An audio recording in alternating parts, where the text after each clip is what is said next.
Next, an entire country venerates an embalmed leader, and an ancient civilization that performs ceremonies presided over by mummified kings.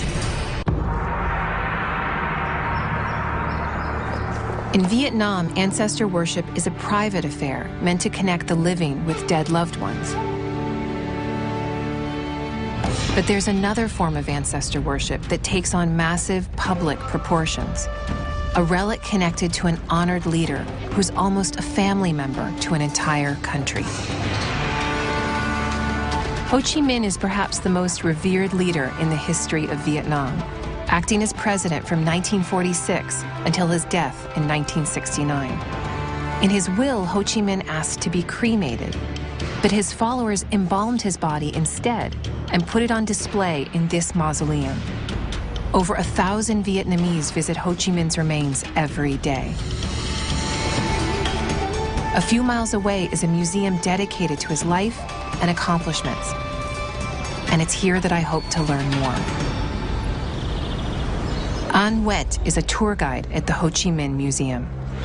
So why do so many people come to the tomb of Ho Chi Minh? Why do they need to visit him? Ho Chi Minh is a father of the nation of Vietnam.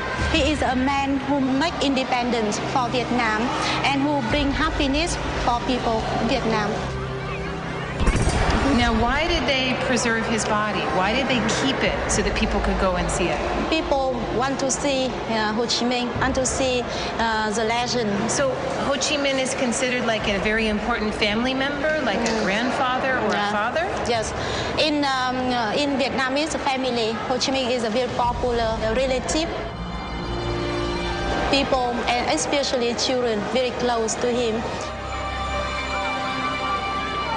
Ho Chi Minh's preserved corpse represents a human belief that goes beyond theologies and ideologies. Some people need to connect physically with the roots of belief and hope. And this is why so many Vietnamese visit the body of Ho Chi Minh. They feel they are near his revolutionary ideals. In fact, relics are all about the emotional and psychological needs of the living.